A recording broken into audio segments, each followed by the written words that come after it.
I want to take a minute to introduce Dominick Violante out of Connecticut. Dominick is has been training for, my God, a long time, and but he is your current rank, sir, is in American Kempo. You are an 8th degree in American Kempo, if I read that correctly, and then 5th degree in Aikido, correct? And a sash, what was it, a black sash in Kung Fu, correct? Right. So with that being said, I'm going to turn the program over to you. We'll be watching. We'll be helping you out. I wish you the best of luck, sir. And we'll be back on in 35 minutes, okay? All right. It's all yours, bud. Enjoy. Have fun. All right, sir. Good morning or good afternoon, wherever you're watching from. We're going to do a little bit of combat cane techniques today. And even though the techniques are called combat cane, not all the canes are combat canes. I'm going to be using 3 different types of canes today. Traditional walking cane. This is called a derby cane. And this is more along the lines of a combat cane. And I'll explain more in detail about this once we get started. Okay. So the first, what we're going to do is we're going to work on some techniques that work against punch attack and some that work against grabs and holds. And Stacy and I will demonstrate some of the techniques against punches first. This is my assistant, is Stacy Sullivan. She's a 3rd dan in Kempo, and she's going to help me out. 4th dan, I'm sorry. She just got her rank. Just got her a test not too long ago. Looking right at her belt, too. All right, Stacy. Thank you. All right. So the first technique we're going to work on is going to show how the cane can be used to affect the breathing of a person. And as the attack comes in, I'm going to strike low to the shin.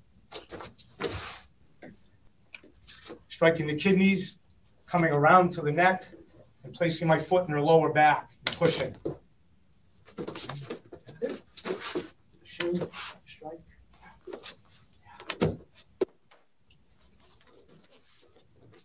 One more time. To the shin, striking to the kidney, and then from here, pushing on the back to choke the person out. So if everybody would want to try that, I'll demonstrate it slow one more time. As I step offline from the punch, I'm striking to the shin. I strike to the kidney to help buckle the back a little bit. And then the cane fits around the neck. Foot goes into the small of the back and pushes forward as you pull back on the cane.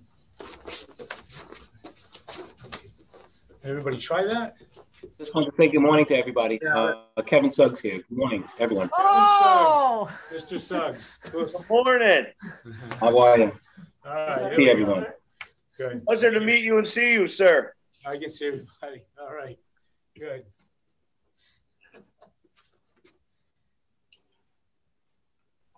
Can you see everybody? Good. Yeah, I can see everybody. All right. You're all set. I'm going to mute now so you continue. Thank you. All right, let's go on to a different one. This one does a similar motion at the beginning where we step offline and I'm going to strike to the groin. As you can see, I'm flipping this up into the groin in between the legs. And I'm going to trap the foot with my right foot. I'm going to trap her right foot. All I'm going to do is twist. See the takedown works kind of like a scissor takedown. So from here, strike to the groin. I can keep that person on the ground if I want to strike, continue my striking. Here, strike. All right, let me demonstrate that again. The most important thing is stepping offline and striking at the same time to the groin. So as the strike comes in, I step offline to protect myself, strike the groin, plant my right foot next to her right foot so she can't walk out of the technique, and then just give a twist. And this allows me to strike and keep the person on the ground so they can't get up and counter again.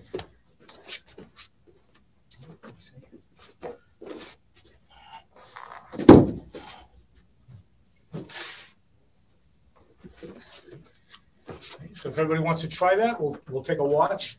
All right. So we're stepping out with our left foot as we go off center from the punch, offline from the punch. Awesome. Get some people in the UK. Very good.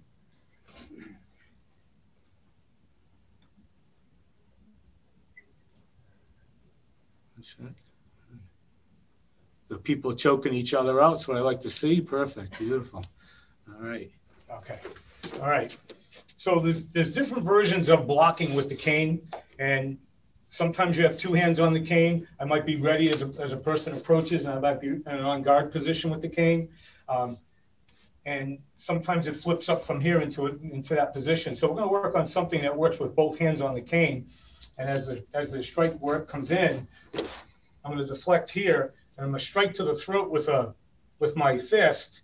And all I'm going to do is use her shoulder as a lever, or as a fulcrum, and the cane is a lever. This is also used for not just a punch, but a person coming in with both hands as if they're going to choke you or grab you by the shirt. So I'll have Stacy attack like that this time, and it deflects both hands. There's a strike to the throat, and here's my throw. And of course, with any of the throws and the takedowns, you can keep the person on the ground by striking the shins, by striking the groin, the face, the head, the throat, depending on how much damage you want to do to your opponent. And as that attack comes in again, boom.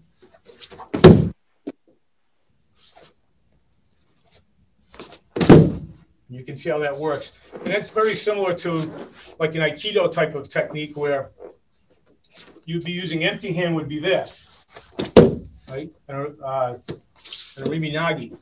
So this is taking the place of this. Empty-handed version would be that. All right, but there's also a strike to the throat here with almost like a hammer fist. Boom. It helps take the person down. So off of a punch, and again, if you notice, a lot of the techniques off of a punch, you're stepping off line. That's helping you to defend because you're moving the cane in a circular motion. The punch is straight line, so obviously the shortest distance between 2 points is a straight line. So as she comes in, I step off line to buy me some time, and that's what helps me get into this motion. So on this one here, both hands are on there, and this block can be really hard, and then striking to the throat and take down. One more time. Both hands on the cane, block, strike, and take down.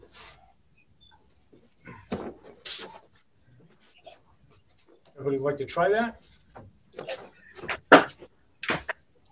It is Russ. It does look good. My wife thanks you. My wife thanks you. I've been slamming her, throwing her down too. Good to see everybody out there. All right. How's everybody doing? Good? So I see a couple people on the wrong side. So once you do the block, go across the person's center line. So you don't want to be on the side of the neck that's closest to you. Go across. See how my arms are crossed? If you're on the other side, you won't be able to do the takedown because you won't get underneath the chin. The main principle of the technique is your arm is under the chin, and when I lift, you can see what it's doing. You know, in Aikido, we talk about once you get the person's head to go past their heels, they're off balance, so you can take them that way. If I get her head to go past her toes, I can throw her forward. So when I get her head to go past her heels, very, very little effort on my part to be able to get that takedown in there. All right, let's stay on this side. I'll demonstrate from this side one more time. This side. I'll go through it slow from this side. Block, strike to the throat. You notice I'm across her throat, under the chin. How's everybody doing on that now? That good? Oh, there's Stefan and Stephanie. Oh. We're going to change gears a little bit, and we're going to demonstrate some techniques using the derby cane. You can continue to use the cane that you have, but we'll use the derby cane to show you that it's just as effective. Now, the derby cane is used. It's got an ergonomic grip here.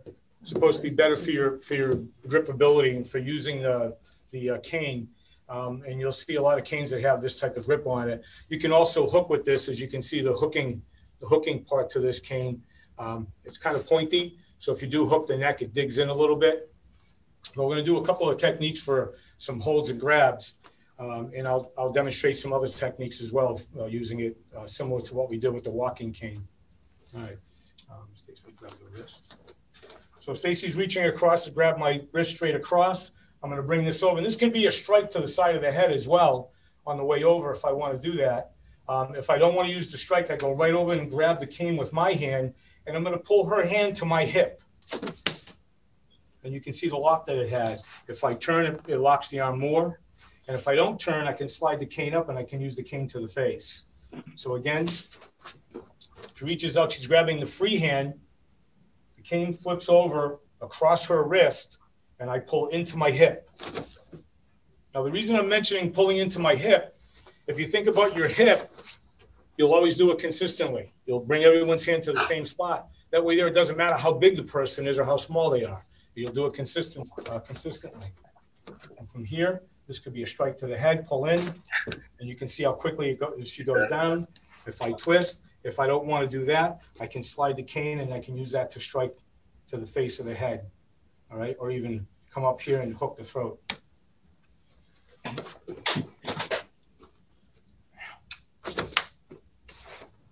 Take on the other side. Yep.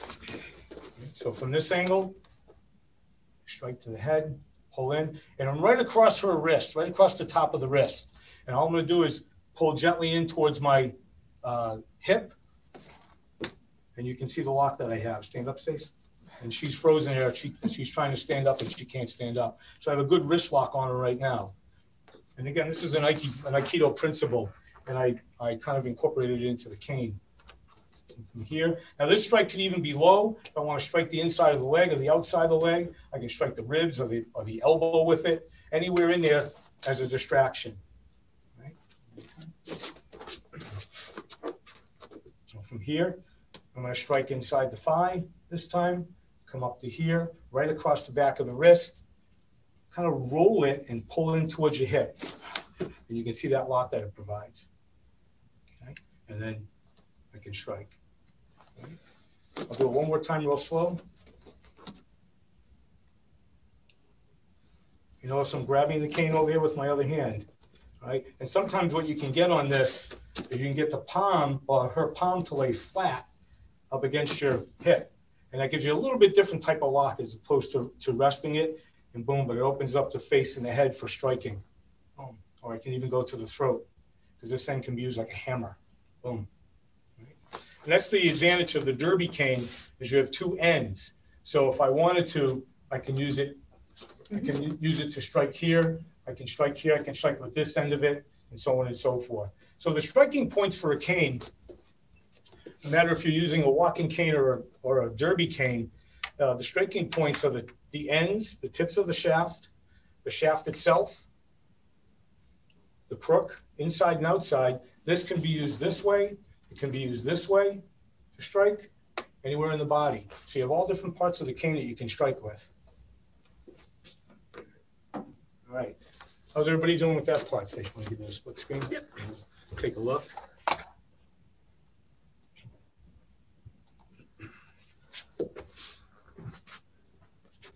There you go. So you notice some of these holds and grabs you'll have to partner off if you want to see how effective it is. I see some of you doing that's great.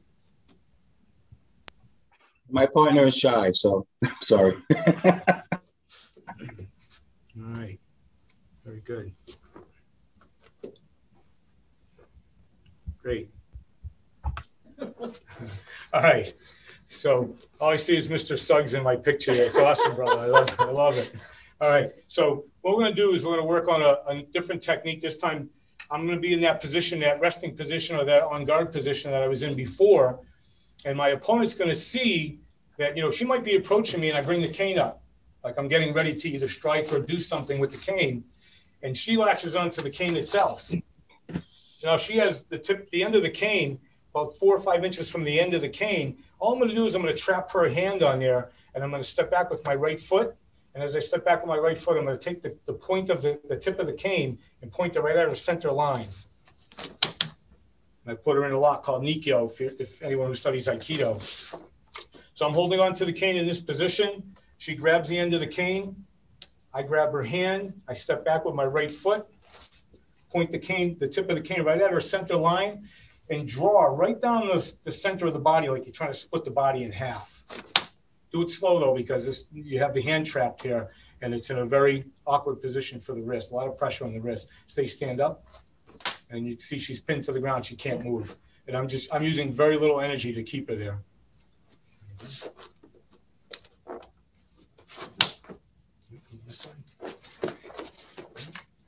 she grabs the cane, I trap her hand, I'm gonna step back with my right foot, point the tip of the cane at the center of her body, and draw a straight line down the center of the body. Just do it very slow. If you go too fast, you can tear, this technique's made to tear the ligaments in the wrist. So you want to go very, very slow with it. Again, stand up. And you can see she's trapped there. So here are the key parts.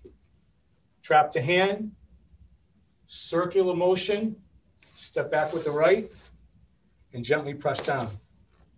All right, in the position, again, empty hand translation for that would be this. So empty hand translation is she's grabbing my wrist, I trap her hand. You notice what I'm doing with my shuto is I'm pointing my fingers right at her center line, just like the tip of the cane. And now I draw a straight line down. Okay, stand up, and I can keep her trapped there. Okay. To do, severe damage to the wrist, you would do this very fast. That'd be a very quick cutting motion, and you would probably do damage to the ligaments and the tendons of the wrist. All right. So if you want to try that, we'll watch. Oh yeah. Make sure you trap their hand on there so they can't release or loosen their grip. You want to keep it on there nice and tight. That's what keeps that lock in place.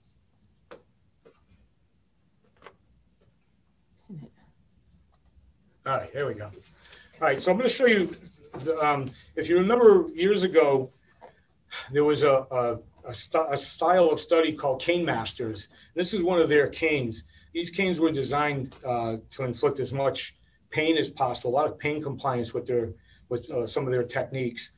This cane has some ridges on here that are called shark's teeth. It also has some grooves cut into the handle that you can use for gripability. If you look at the tip of it, it comes to like a point. So it's got a very, very nasty point. That's why I don't use this when I do the techniques around the throat, because I don't want this to dig into the throat on my partner. But it's got all sorts of ways that it's set up, and they had a wide variety of exotic woods. They were using maple and all sorts of oak and ash and so on and so forth. So I'm going to demonstrate a couple of other hold and grab techniques. This will be for a front choke. And we're going to take, the canes here. So again, this can be I can do a little strike to the leg. I can do a strike to the groin with it. There's different ways to break the person's concentration and attention as to what they're doing. I'm going to strike to the side of the knee with it this time, and I'm going to come up and over the top, and I'm going to go right into the bends of the arm and strike down very hard. And you see what it does? It brings the face forward, and that sets the face up for a cross strike. All right, and that could be to the throat, that could be to the lips, the bridge of the nose, that could be to the forehead. All right, bridge of the nose or the mouth is probably the two best areas. I don't like to do a lot of strikes to the throat because of the dangers of possibly killing somebody. It doesn't take much pressure to kill someone with a strike to the throat. You also have to remember that when you're doing any type of choke technique, front chokes or back chokes, you have about 3 to 4 seconds to react before you start to become incapacitated. So this has to be something that is practiced so that it becomes very reflex-like, boom, and striking. Right? I'm going to show you 3 different ones, and I'll have you practice all 3. They're all very similar. So the first one that we're doing now comes over the top, strikes right near the bend of the arm, striking down, pulling the hands away from the throat, brings the face forward. Be real careful with your strike. You don't smash each other in the face. All right. The second one comes over the top. I strike here, but as it comes over the top, I weave this in between and I hook the arm. Now we're going to use and I've hooked the arm here, and you can see what it's doing. So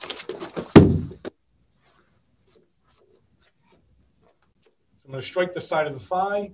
I weave the cane, I hook the arm on one side, I'm behind the elbow on the other side, and that'll give me a throw. So again, my initial move is a strike to the side of the leg, right where you get a Charlie horse, right? The cane hooks, lifts, see where I am? Elbows here, I'm right in back of the elbow. What it's doing is it's twisting the body, brings one arm down and the other arm up, which creates that off balance with the shoulders. So I do my initial strike here, I weave the cane in, and as I hook that arm, I have that throw. All right, one more time. So I strike, weave, and there's the release. The main thing is, whether I get a throw or not is not important. The main thing is getting her hands off of my throat so I can breathe properly. So that's the first two. So I'll do them again. So the first one comes up, strike the face. Second one, strike low, weave the cane, get the person off. And the third one, I want you to think about the motion of the cane I just did. I come up over the top like this. What if you're in an area and there's a wall right here, and I can't get that circular motion with the cane? I can't get it for either one. I can't get it to weave it. I can't get it to come over the top. I'm up against the wall. I might be in an elevator, right? A small condensed area. This time, instead of going up over the top, I'm going to grab the cane in this position and I'm going to strike both elbows.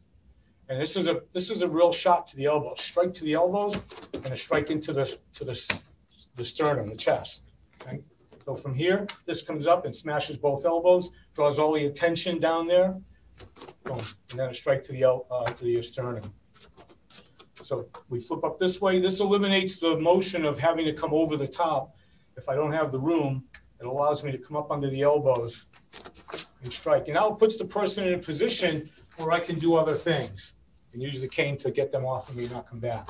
So the three techniques: over the top, boom, strike the face, strike low, weave, hook one elbow, come back to the other elbow, and get rid of the person.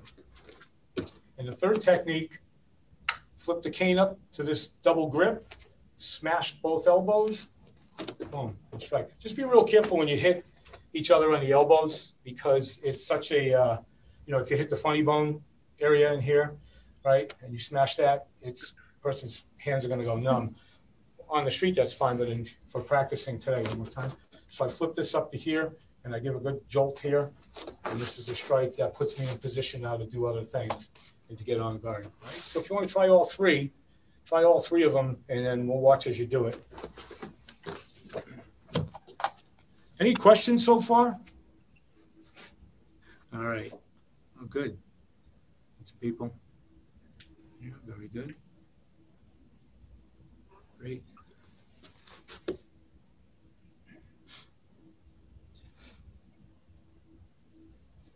All right, good. It's going to be for a punch. One of the things I always tell my students when we're working with weapons, and we work with a lot of weapons in my dojo because of my Kung Fu background and my Japanese martial arts background, I tell them never forget about the other parts of their body. So in other words, the cane is not the only thing I should be using on a technique. I should be using other parts. In other words, when a punch comes in, I can still use empty hand to block it. I'm going to go back to this cane here. So as Sensei Stacy punches in, I'm gonna block and strike the elbow. I'm gonna come up underneath, and I'm gonna put the arm into this position. Now, I want you to watch again how I get to that position. With my block and strike, I'm gonna come up and bend the arm. Notice that my palm is facing me. So the hand that grabs here is facing me. I'm gonna step into her center, and I'm gonna pretend I'm just taking a left-hand turn with a big wheel.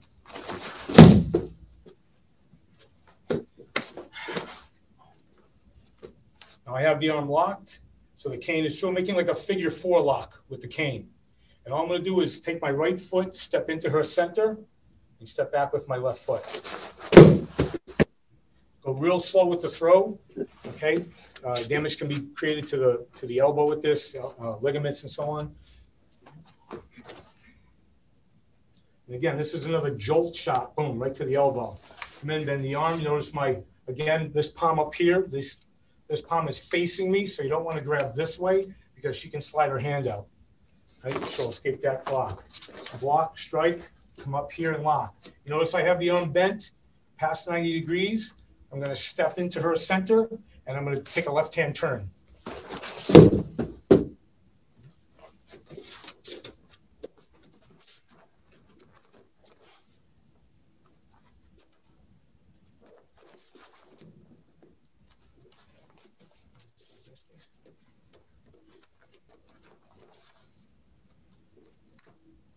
Step in the center with your right foot, slide your left foot back.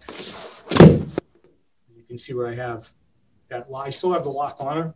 And if I want to, I can place the cane around her neck. You can't see that part from here with the camera view. I can place the cane right across her throat, and I can push the cane forward and pull back, and it'll choke her out.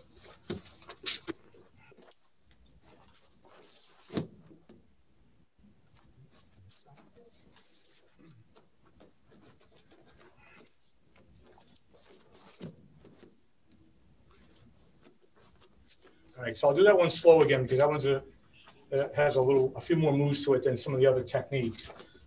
Just an outward block, a knife block, a shuto block. Strike to the elbow, come up and lock that arm in. Step into their center line because you're stepping into their space. See, watch what happens when I step. Watch your shoulders.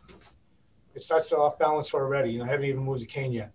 All I did was move my body. So now when I step back with my left foot, I take the bottom of the cane and lift it up. That's what creates the throw. All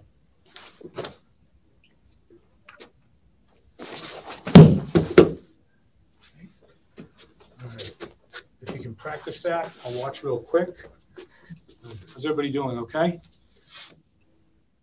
There's a question in the chat, by the way. Question in the chat? Hang on. Yeah, the question is, Dominic, can any of these techniques be modified or used to disarm someone with a weapon?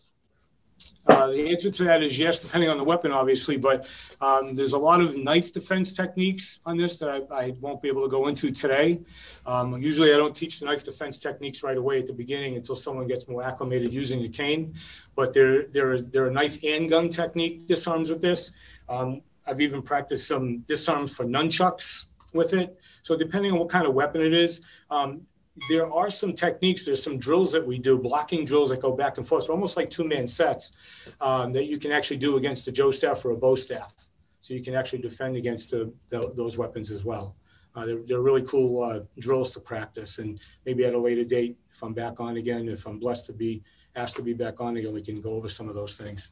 Oh, absolutely. 5 minutes, sir. All right, thank you. Yep. So one of the blocks that we do using the cane sometimes when we step offline is this. We'll use this as a block, or it can even be resting against your body. Almost like if you study any type of Filipino martial arts, they have those with the sticks. So the reason I'm bringing this block up, we're not going to use this as a block, but it's going to be a technique that we're going to use to go into the next move. Stay this way a little bit. So we're going to start off the same way as the last technique with the same block and the same initial strike. A block and a strike to the elbow. Now here comes that block that looks like a block, and I'm going to hook under her neck. And again, all I'm going to do is step into her center line and step back with my left foot. When you do this technique on her, please go slow because you're right across the throat with the cane. As the person falls, I release the pressure with the cane so they don't fall and the cane doesn't hit them in the throat. So as the punch comes in, I lean offline, I smash the elbow. Here's that technique. I'm leaning. It's across her throat, but it's under her chin. Now step back with the left foot. And there's your throw. Again, this time.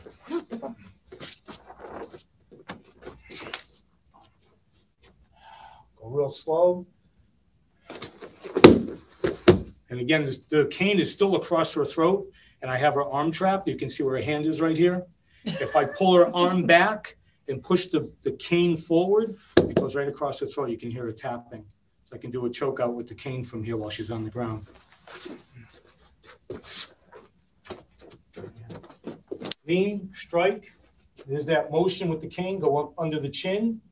And you're going to see how the arm is right here? Using the arm as the fulcrum now. So as I lift the cane up, right, by pulling back on the crook, that's where you get your throw.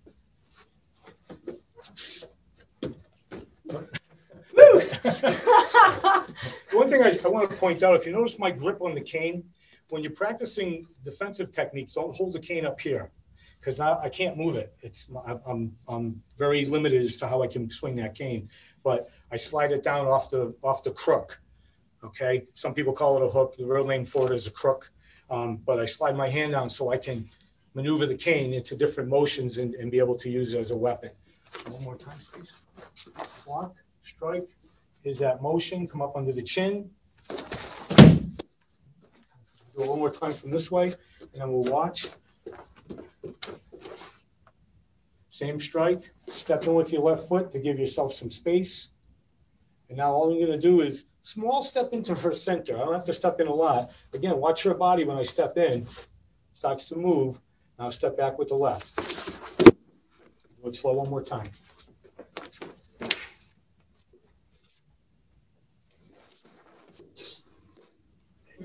All right, let's see you try it. I'll watch as a few of you try it.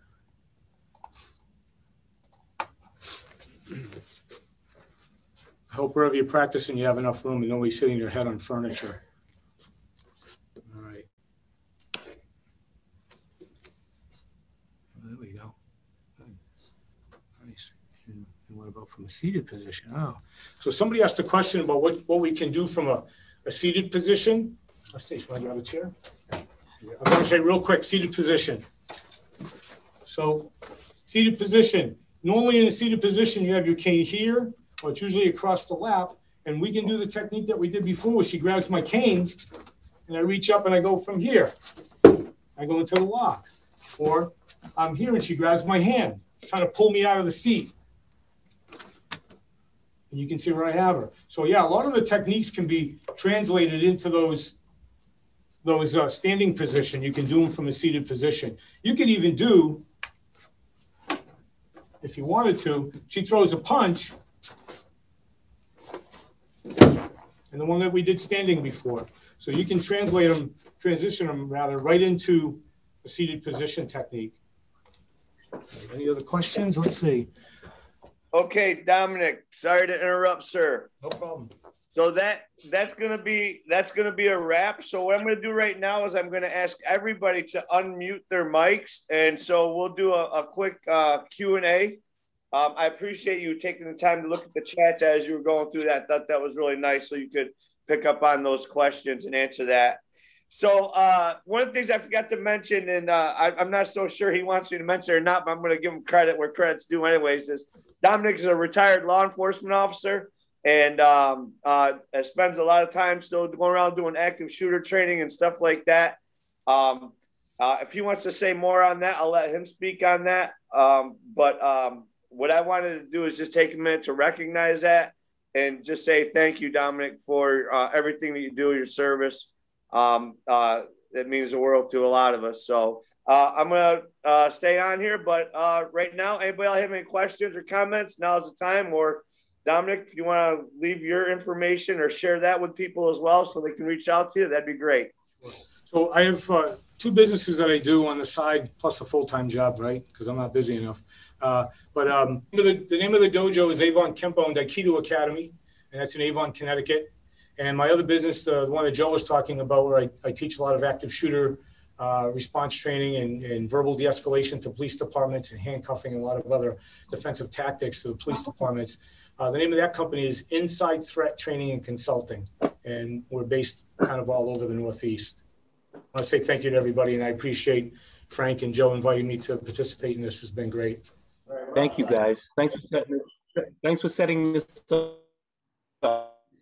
Real quick, Dominic, I don't know if you noticed, but we have people from Mexico, from the UK, from Canada, from United States, from all over watching you today. And I just think that's absolutely huge. And guys, just a reminder, before we log off on this one, next week we have, again, Frank Musto coming on and David Todd, both unbelievable martial artists.